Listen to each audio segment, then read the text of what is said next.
ఛాతీ నొప్పి వచ్చినప్పుడు ఎటువంటి జాగ్రత్తలు తీసుకోవాలి? లేదా ఎవరిని కన్సల్ట్ అవ్వాలి? సో, ఛాతీ నొప్పి అనేది పలు రకాలుగా మనకు వచ్చే అవకాశం ఉంటుంది. ఫస్ట్ ముఖ్యంగా ఏంటంటే గుండె జబ్బులనేది ఇప్పుడున్న కాలంలో ముఖ్యంగా చానా మరణాలు చూస్తున్నాం కాబట్టి దాని రిలేటెడ్ ఛాతీ నొప్పి అనేది ఎటువంటిది ఎలా ఉంటుందనేది తెలుసుకోవడం మంచిది.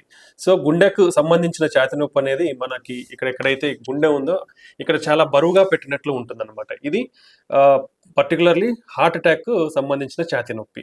సో, ఇది వచ్చినప్పుడు మనకి చెమటలు పట్టే అవకాశం ఉండొచ్చు. అలాగే మన నొప్పి అనేది ఎడమ చేతికి ముఖ్యంగా పాకే అవకాశం ఉండొచ్చనమాట. సో, ఇలాంటి పర్టిక్యులర్ ఛాతీ నొప్పి ఉన్నప్పుడు డెఫినిట్‌గా డిలే చేయకుండా ఇమ్మీడియేట్‌గా త్వరగా మనము కొన్ని టెస్ట్‌లు చేయించుకోవాల్సిన అవసరం ఉంది. దాంట్లో 2 ముఖ్య టెస్ట్‌లు ఉంటాయి. ఒకటి ఈసీజీ అంటాం, ఎలక్ట్రోకార్డియోగ్రామ్. ఈ ఈసీజీ అనేది చాలా తక్కువ ధరలో ఉంటుంది. సో, ఇమ్మీడియేట్‌గా ఎవరికైనా ఛాతీ నొప్పి వచ్చినప్పుడు ఈ ఈసీజీని తీయించుకుంటే మనకి హార్ట్ అటాక్ ఉందా లేదా అనేది మనకి తెలిసిపోతుంది. ఒకవేళ ఇది బార్డర్ లైన్ గాని లేదా మినిమమ్ చేంజెస్ గాని ఉంటే ఈసీజీలో నెక్స్ట్ ఇంపార్టెంట్ వచ్చేసి ఒక బ్లడ్ టెస్ట్ ఉంటుంది. దాన్ని ట్రోపోనిన్ టెస్ట్ అంటాము. సో, ఈ బ్లడ్ టెస్ట్ చేయించుకుంటే కూడా మనకి హార్ట్ అటాక్ ఉందా లేదా అని తెలుస్తుంది.